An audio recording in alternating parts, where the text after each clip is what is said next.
Trigger warning, spoiler alert, oh my God, I am freezing my ass off. You are experiencing the Tom Kelly Show. I am podcasting from the back of the Wrangler in the best parking spot in the world, Field 6, Jones Beach, southeast corner of the parking lot. Best view in the world. How did I get this spot? Because nobody else in their right mind wants to be here right now. The wind is whipping. It is cold. I have a great background behind me. For those of you watching on the old YouTube, oh my gosh, I just lifted the rear window, and now it looks like I'm walking into heaven. Let me pull this back down because I'm going to need the shelter. Podcasting Monday, April 4th. This show will air on Tuesday, April 5th. Oh, geez. And I just had this painful realization. That's the anniversary of my grandfather's death. Yeah, oops. Anyway, that said, it should be a happy day for you. Happy day for the rest of you. It's all right. He'd be 105. He'd be up there. Anyway, back to me. I am doing the broadcast here. Just did therapy with Dr. Cheryl and was pretty tipsy last night and then realized, oops, Tom did not do a podcast. I promise you, friends, the pieces of the puzzle will all fit together. First, let's go with the happier parts of the story. Tom, how did you get so drunk? And I'm not advocating drinking, kids. Listen, I know I have some teens here who listen to the show, and I actually am not a fan of the drinking. I am very successful, people. And I have achieved many of those successes by being willing to put down the bottle, by being willing to not go out at night and party with my friends. In the words of my grandfather on the anniversary of his death, first comes the sacrifice, then comes the glory. And yeah, so I'm not a big booze hound. And I didn't mean to get that tipsy last night or yesterday afternoon. I also day drank, which is also not me. Why do I not day drink? Because when you day drink, you ruin your productivity of the day and the evening. You know, none of that. And anybody who says, oh, but you wake up on Monday refreshed, that's an alcoholic. Okay? Not my situation, friends. So, your pal, Tom Kelly, went out. I actually had a great Saturday, did a show at Governor's in Bohemia, New York, drove really fast to New York City, did 2 more shows Saturday night. Slept in the city, woke up, and started experiencing FOMO. Our friend, Uncle Johnny of Elvis Duran and the Morning Show was turning 80, having an anniversary party at the Stonewall Inn, which is a historic bar in New York City's Village, known for the beginning of many protests in favor of gay rights. And it was basically my friend Mikey Russo, who used to do this podcast with me, his husband Richie, Elvis, Alex, Uncle Johnny, and my friend Danielle DeLillo. Oh, my God, the only other straight person there probably. Mikey's friend Ro, Maggie. Anyway, great people. Great night. Yeah, it was beautiful. By the way, I'm looking at a really good-looking couple.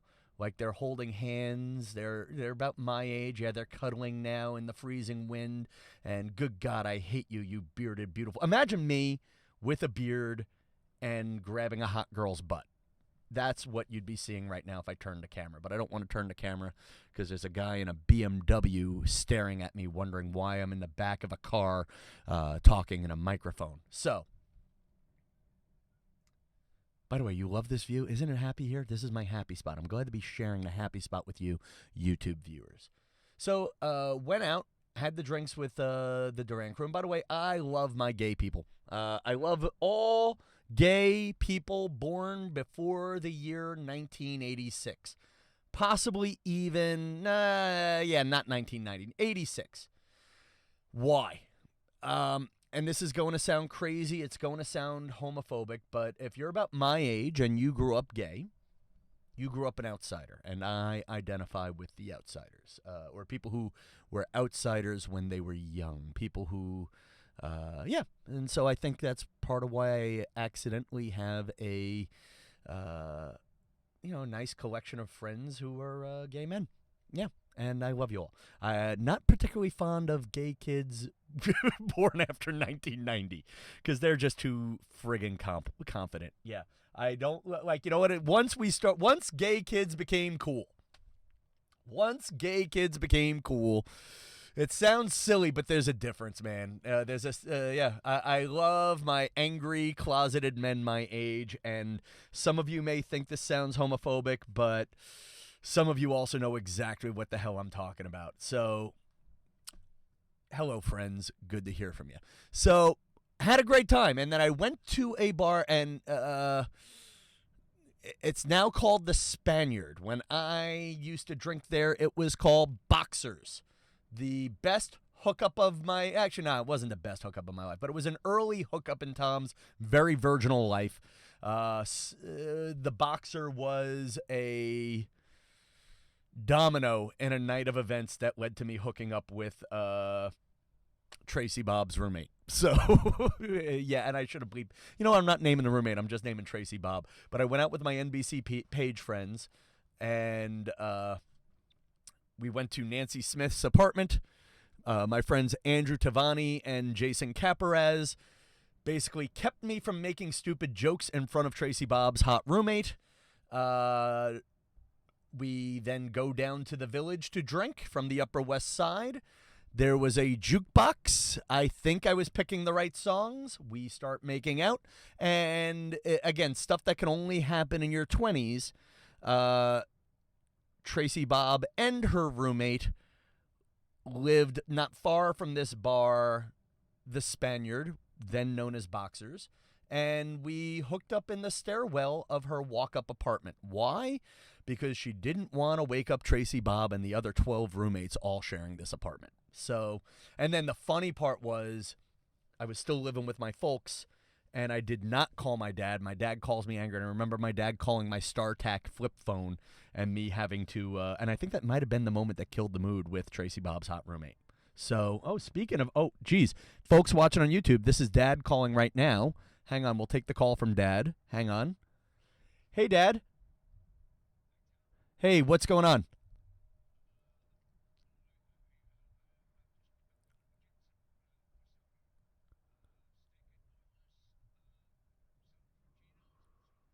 Let's do the pear salad at Zona is always awesome. Great, Dad. I love you. I'll see you at 6:30. Bye, Dad. And actually, that just goes to another thing, is you always take calls from your parents' kids, all right? You always take calls from Mom. You always take calls from Dad. I always take calls from my brother, even if I am on a live podcast. And it's funny that it happened right in that moment while we're talking. So, anyway, last night, had a couple of extra drinks, and I don't know if he is listening. God, I think his name was Lou or Frank. There was a man named Lou or Frank, and I'm at the bar all by myself. Lou or Frank sits next to me. I was drinking water. I was just kind of figuring out whether or not I could flirt with anybody at the bar. There were a lot of good-looking women at the bar. Just the energy wasn't aligned to make conversation. Had a great conversation with this guy, Frank or Lou from Forest Hills. And then when Frank or Lou left, there were a couple pretty girls to my left, and they wanted nothing to do with me. So I went back uptown, gave you guys in the secret Tom Kelly Show Facebook group the choice of either hearing me podcast drunk or air a classic Tom Kelly Show piece of entertainment from my past. And overwhelmingly, you all voted to hear me drunk. That's what I call being enablers. And I wasn't necessarily a good or bad drunk at that point, but I was slurry, and I didn't want to be slurry. And I'm not even a big, again, folks, not a big drinker, and I don't promote the alcoholic life. But there you were. And I aired a podcast that actually, by accident fits in with the themes I have been espousing over the last few weeks. You remember the clip I played from We Crashed, the very forgettable Apple TV Plus show about the WeWork scandal, and it was Jared Leto playing the Israeli founder of WeWork, and the speech was to a group of college kids, "You kids will always be chasing this feeling."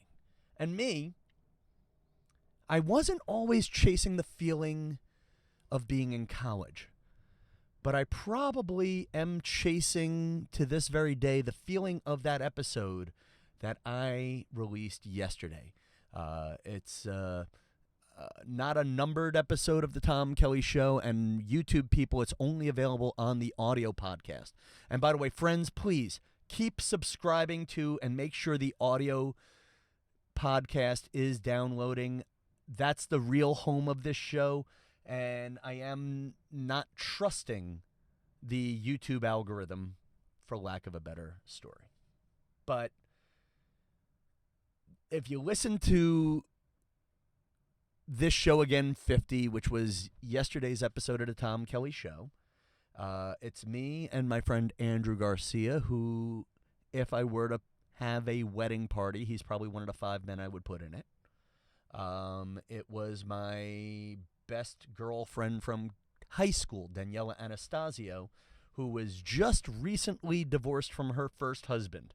And a few people have always asked me, Tom, why did you not flirt with Daniela in between marriages? Because she met her husband, Francesco, right in the sweet spot of still married, ink not dry. And frankly, much better choice. I'd date him too. He really good, real Florentine of an Italian. Artsy, smart, charming, and frankly looks good in a sweater. So, and then Holly, who is a, I don't even want to use the word ex, but ex is a simpler word, but a woman whom I loved. And she was in New York for that episode. And I don't want to go too far down the road, but what I loved about that podcast and what I loved about that moment, what I'm chasing, is that feeling of possibility. It's funny, even when I'm talking about Holly and that, Holly was a unicorn. And I can't say a bad word about her except that she had 3 chances to marry me, and she screwed up the first 2 times, and I screwed up the last one. And and it wasn't just romantically. It was also, I was new and at The View. I was living in New York City, and anything could take off at any second, And it wasn't even the actual success. It wasn't the actual money, which I would make years later that I miss. But even right now, what's kind of missing is that feeling of, or what I'm trying to recreate. How about that for speaking positively? What I'm trying to recreate is that feeling of things are going somewhere, So I think we're far enough into the podcast. Yeah, good 14 minutes. We're far enough into the podcast that I can discuss Friday's show at Umpqua Corinthian Yacht Club.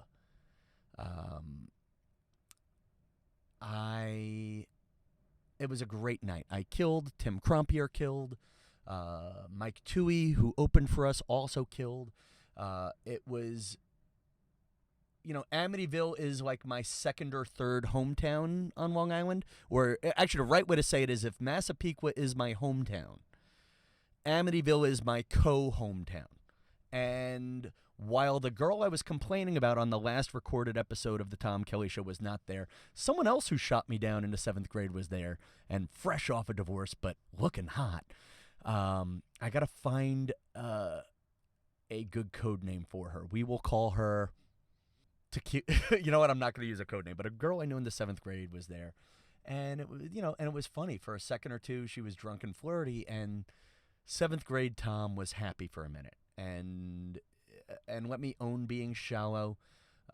Celeste Berry sent me a nice note talking about how being single makes you act like you're a junior high kid. And Celeste, you are not wrong about that. There I was drunk. While I felt this girl was flirting with me or telling me how good I was, I kept thinking about how if just one or two things were a little bit different on the timeline when I was younger, would I be different? What would I want to be different? But I do know this. I do wish I were happier. And that is the personal growth part of the podcast, friends, is if maybe one or two little things along the way were a little bit different. And I could name the names of the women. Or I could name the names of the little things I would have liked to have gone a little bit more right with my career. And they didn't even have to go all the way down the marriage road, but if they just went a little bit longer, I feel like my angst would be calmer. And when we get into what do I want in a woman, I want somebody who calms that angst and also makes me feel like all of the missteps of my past were worthwhile. Like the fun part about yesterday's podcast airing is, I had 4 great friends from my past on the podcast from a classic clip from 2008. Andrew, Mike, Holly, and Daniela. And I can't tell you how many people have sent nice notes except for Andrew, Mike, Holly, and Daniela. Don't tell them. Don't tell them that they were on. They'll have to figure it out on their own. Back to us. Back to us here. Okay.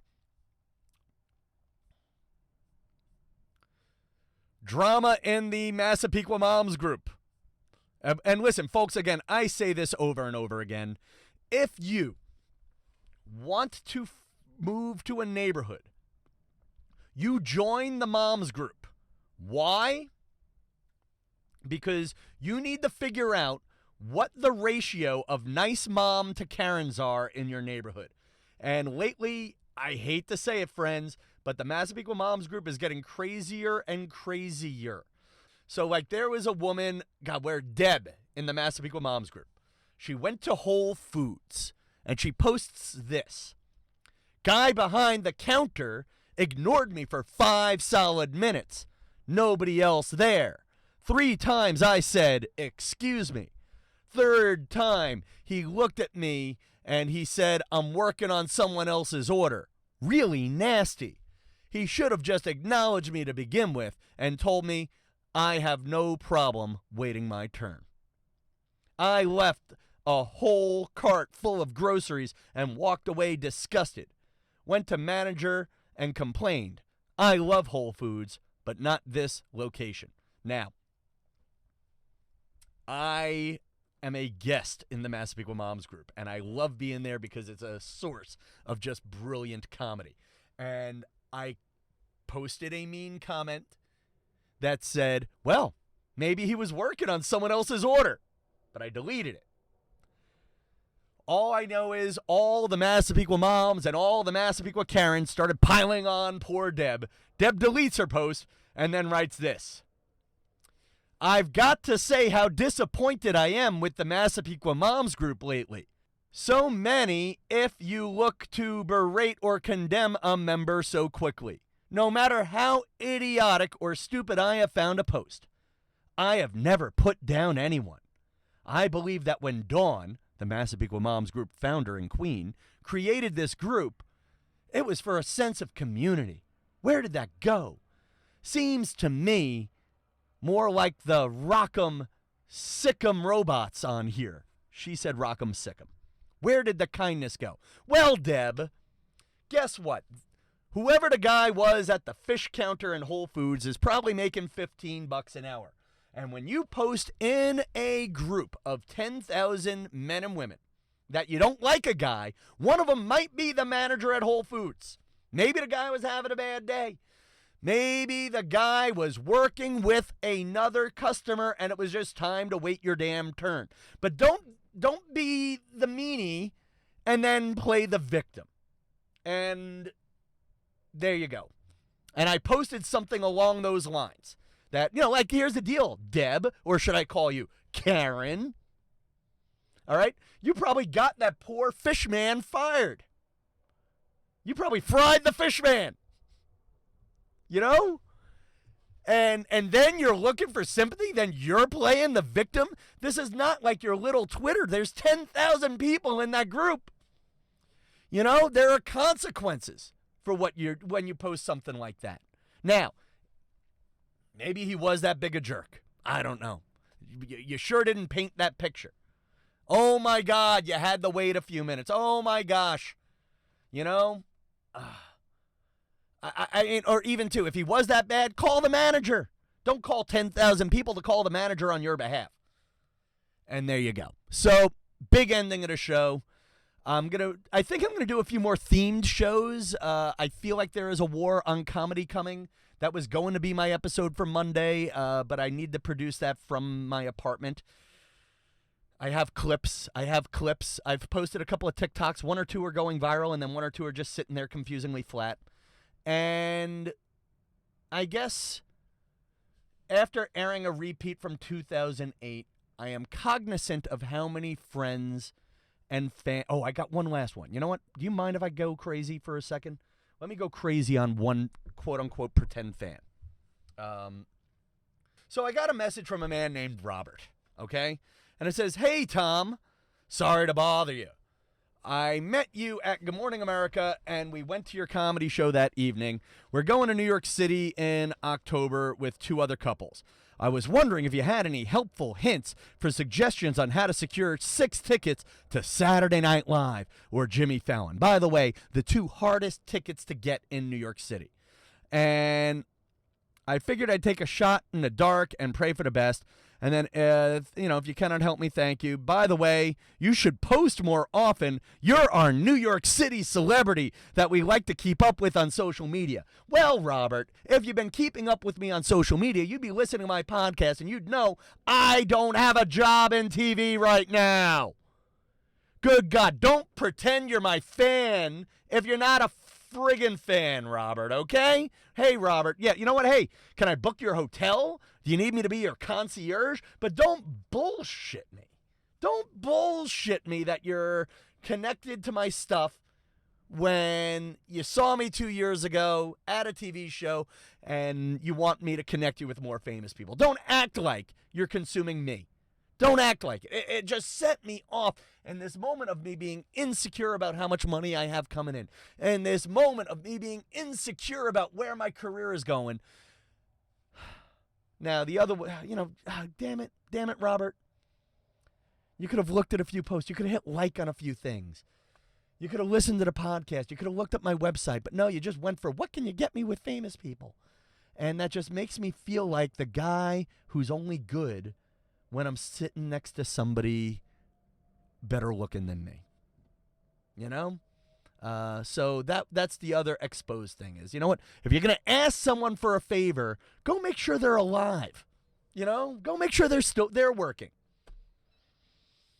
Tom Kelly's bitter. All right, tomorrow, less bitter. You guys are amazing. Thank you for being actual supporters and friends. If you got this far, you're not just a fan, you're a friend. Secret fan group in Facebook. You just have to ask to join.